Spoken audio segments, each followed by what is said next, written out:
vedare tinokuchingamidzai zvekare kune chimwe chirongwa pano paZim Facebook Secrets and Confessions. Tadzoka zvekare nemamwe mamessages. Regedzai tibva tapinda mumamessages edu atadzoka takakubatirai. Message yedu yekutanga yakamira sekudai so: hanzi makadi zvenyu mukoma, ndinokumbirawo kuti munge muchindiposterawo nyaya yangu makaviga chitupa changu. Ininiwo ndiri mudzimai ane makore 43 years ekuberekwa. So mukoma, apo patainge tichiri kuZim tisati tauya kunoku kunyika yevatorwa yatiri kuraramira tiri, please ndapota mukoma musazotaurawo nyika iyo yacho kwandiri uye musazopa vanhu mamessages angu. So mukoma, nemurume patainge tichiri kuZim tisati tazopiwa mari yatakapiwa ndokubva tazouya kuno kuti katotanga kutoraramawo kaupenyu kedu katori bho. At that time murume wangu ainge achimboshandira vamwe prophet, kana kuti regedzai ndinge ndichingoti pastor, but pastor ava vatori very famous kunyika kwedu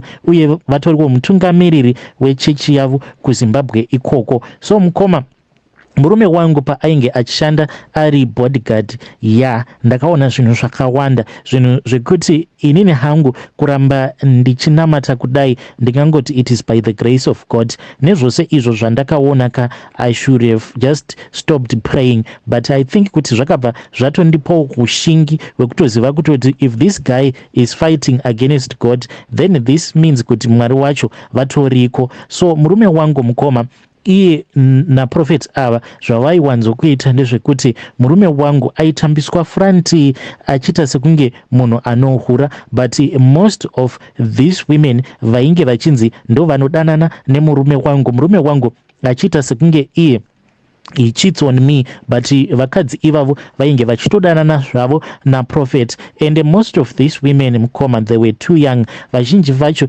vainge vari kuma 17 kuma 18 kuma 19. Ivavo vaitouya pamba pangu, then ndobva ndatotanga kutogara navo, then time ndobva vaizotouya manje vobva vazopikwa up navo prophet. And prophet ava mukoma, regedzai ndinge ndichiseka zvangu, vaiti kana vachienda kumadhiri vainge vasingashandisi mazimotikari avo, vaitosarudza kufambira nekafani kago kanenge kakaita kusakara zvekuti you won't even suspect kuti motikari iyi iri kudhiraivhiwa naprofet. Then vaibva vatora munhu wavo uya vobva vaenda naye. Saka murume wangu iye ndiye aigara abhuka. Murume wangu aiwanzo kuti akabhuka aibva azokumbira manje kuti ivo prophet ava vange vachizopinda nekuback door, then vobva vazoenda kuroom kwavo directly, zvekuti kunyangwe murume wangu kunyangwe akati ari kuda kuva exposer, proof chaiyo mukoma, munotoshaya kutoti proof chaiyo yekutoti kana mukauya nayo pavanhu mungati proof yacho ndeipi, because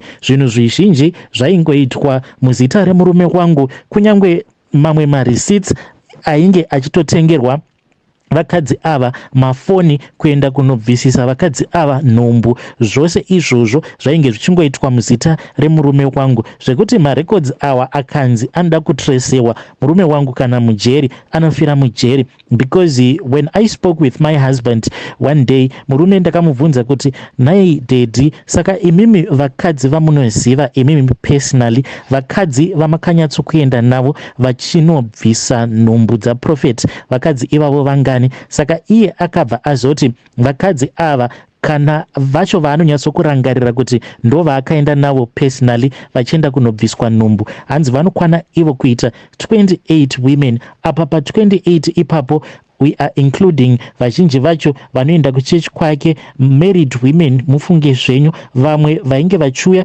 kuchechi vachiti vari kutsvakawo mbereko, saka muzonotsvakawo mbereko vaibva vazonyengwa manje navo prophet, but vaivanyenga prophet ava vakaita zvekuhwandira, then time vobva vazotobuda pachena kuti ndatoda nezvako. Saka 28 women vandakaverengerwa nemurume wangu vachinzi ningi takaenda naye kuna private, umwe private wacho iye anongotoita zvekubhadharwa pagore. Mufunge zvenyu, munhu anobhadharwa mari pagore, mari yekungoti kana pakaitika emergency, kana paine mukadzi anenge achida kubviswa nhumbu, mukadzi iye ainge achingotakurwa obva atoendeswa nemurume wangu kuna private uya, then obva atobviswa nhumbu. Saka ndo mamwe mabasa acho awo ainge achiitiswa murume wangu, akashandiswa kani, even though at the end of the day murume wangu akabva azopiwa mazimari, akabva azonzi sarudza kunyika uko kwaunoda kuti unge uchienda kunoshanda.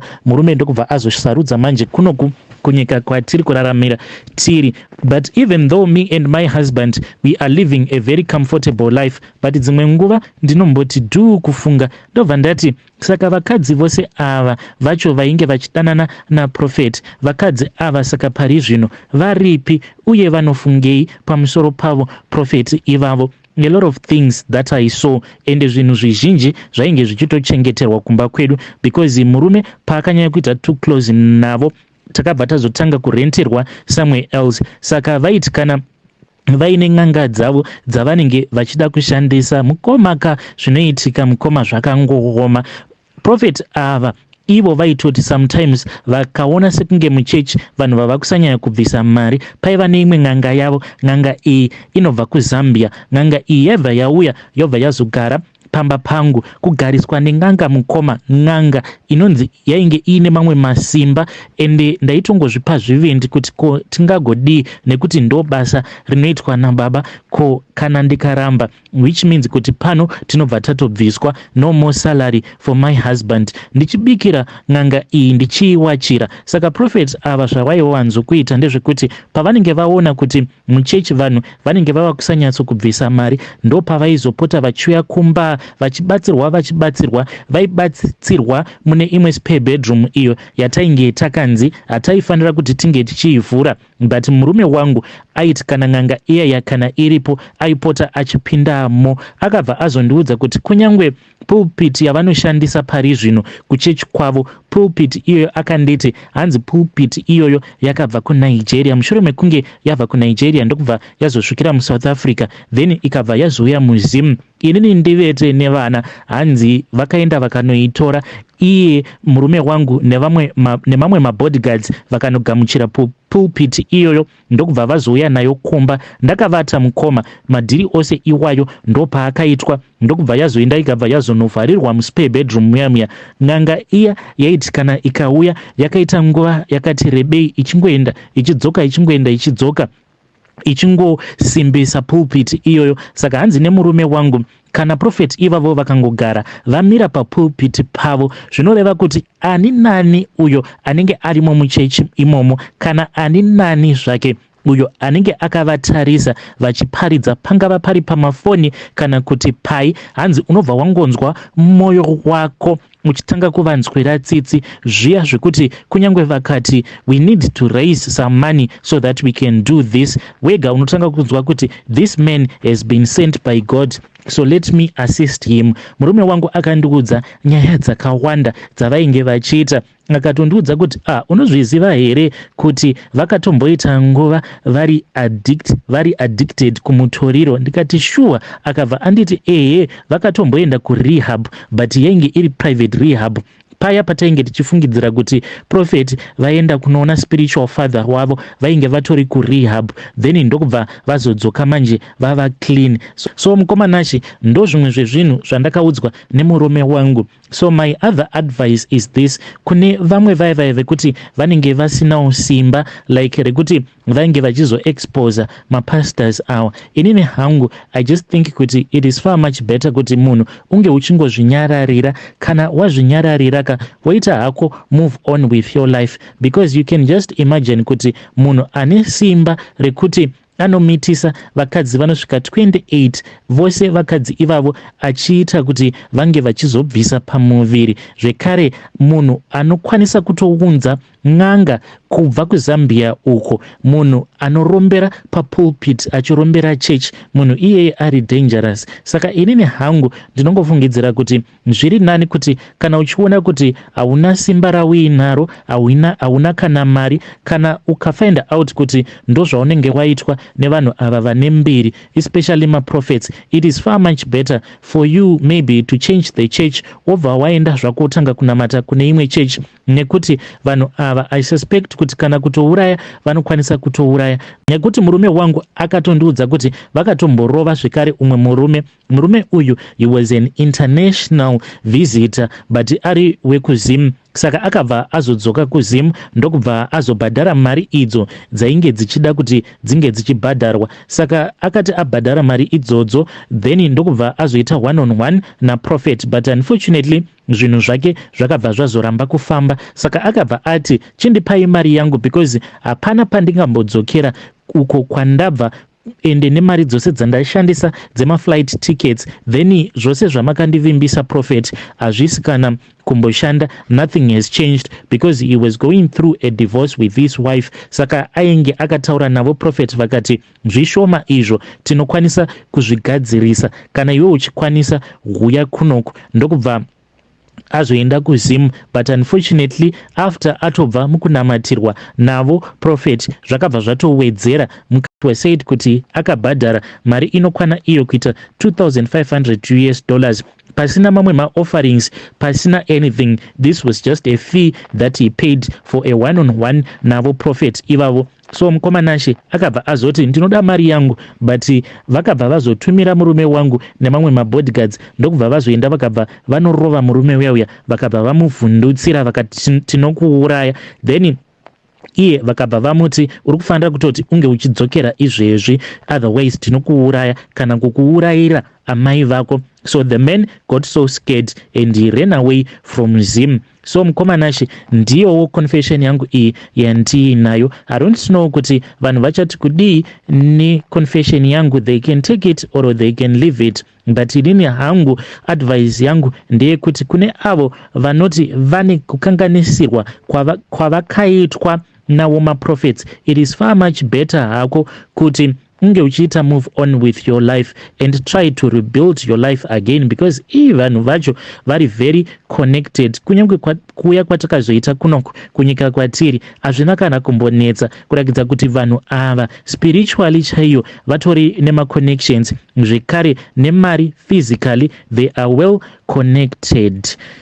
Hei vedare ndo message iyo yandakatumidzirwa ichibva kuna vanzvadzi vedu. Naimi ko zvazvakangooma hazvo vedu we, zvakangooma hazvo vedu we, ko kuzoti hanzi Prophet ava vanotounza n'anga yavo yekuZambia uye pakatengwa hanzi pulpit yakatengwa kupi hanzi kuNigeria ndokubva yazouya via South Africa, then ndokubva yazotakurwa ikabva yazouya kuZim, but yakatombogara kumba kwacho kwatainge tichigara murumu imomo, rumu yatainge tisingatobvuminzwe kupinda.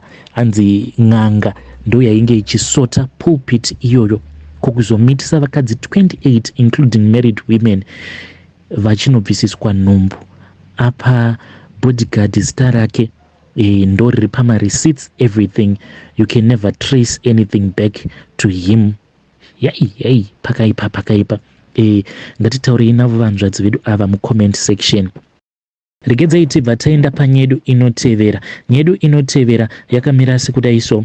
Hanzi makadi zvenyu mukoma, ndinokumbirawo kuti munge muchindiposterawo nyaya yangu makaviga chitupa changu. Inini mukoma ndinoda kureurura kuti ndakarombawo, but mukuromba kwangu manje ndine zvinhu zvakawanda zvandakanzi kunyange zvikanzi kwauyei handifanire kuti ndinge ndichitaura, because kana ndikataura zvimwe zvinhu zviri very deep then ndinobva ndafa. So mukomanashe I can't tell you zvimwe zvezvinhu zvandakaita nezvimwe zvezvinhu zvinoitika muupenyu hwangu, handidi kuti ndinge ndichizozvikanganisira zvekare mhiko dzangu, but pane zvimwewo zvekuti kana ndikataura it does not even affect me at all. So mukoma zvakaitika ndezvekuti ndakaromba ndichichekeresa amai vangu, ndakachekeresa amai ende zvinondirwadza kana ndikatanga kufunga kuti amai vangu vakatambudzika sei tichikura. Saka takakurawo tichigara munzvimbo inonzi Cranbourne. At that time amai vainge vachitongoshanda zvavo semusikana webasa, saka tainge tichigarapo pamba pacho ipapo apo pavainge vachishanda, but ndakazoti ndawana mukana ndokubva ndazouyawo kunoku kunyika yavatorwa ndokubva ndazoromba. Mukuzonoromba kwangu n'anga iya yakabva yati kwandiri ndaifanira kuti ndinge ndichizouraya uyo ainge achazoapia muglass, because n'anga iyoyo inoshandisa glass. So mukoma ndakabva ndazoona kuti amai vangu ndo vakazonyuka muglass, ndikabva ndazonzi ndinge ndichivabaya. Amai ndokubva vatofa. Glass iroro ndakatoona rava kutotanga kutosinina ropa. N'anga iya ndokubva yatotanga kutoseka ikabva yati zvako zvaita. zvako zvaita ndokutoromba kwandakaita. Saka mari iyi ndakazoiwana sei? Mari iyi yakangokaruka yanyuka mumba umo mandainge ndiri, because ndakanzi ndaifanira kuti ndinge ndichienda kunotenga, munoona kune mamwe mablack bean aya ndo bean randakaenda ndikanotenga, ndikabva ndatenga black bean. Saka mangwana acho makuseni ndakabva ndazomuka ndikabva ndaona kuti bean iroro rainge rakazara nemari maEuro, maUS zvekare nemarands. Saka ndakabva ndazotanga manje kushandisawo mari idzodzo, ndokuromba kwacho kwandakaita. And it is unfortunate kuti handikwanise kuti ndinge ndichikuudzai zvakati one day, but zvimwe zvezvinhu zvinoitika kwandiri ndezvekuti ndine nguva dzekuti ndinotemererwa kuti ndinofanira kuti ndinge ndichirara panze, but ndakashama, ndinongofamba mukoma ndisina kana chandinenge ndakapfeka. Ndo dzimwe mhiko idzodzo dzacho dzandakanzi ndinofanira kuti ndinge ndichitevedzera. Ende pacho pandinenge ndichifamba hakusi kunzi ndinenge ndichifamba pamweya physically, zvekutoti dzimwe nguva ndinotomboti ndichitofamba ndinotombomhanyiswa nematsotsi kana kutomhanyiswa nembwa ndakashama kudaro. Saka ndinofanira kuita usiku hwose ndichingofamba, then mangwana makuseni kuzvi3 ndo pandinofanira kuti ndinge ndichizodzoka mumba, ndobva ndazochipfeka zvangu nhumbi dzangu ndobva ndarara. Ndo mhiko dzangu idzodzo. Hei vedare, ndo message iyo yandakatumidzirwa ichibva kuna vahanzvadzi vedu. Nai miko zvazvakangoma hazvo vedu we, hanzi ndinofamba usiku ndisina chandinenge ndakapfeka. Hei, ndaita kuona image yavo mukoma ava vachimhanyiswa nembwa yo. Zvakangoma hazvo vedu we, hanzi ndakachekeresa my mom apa. Mama vangu vakatambudzika sei vachitichengeta, vainge vari musikana webasa, but she managed. Yeah.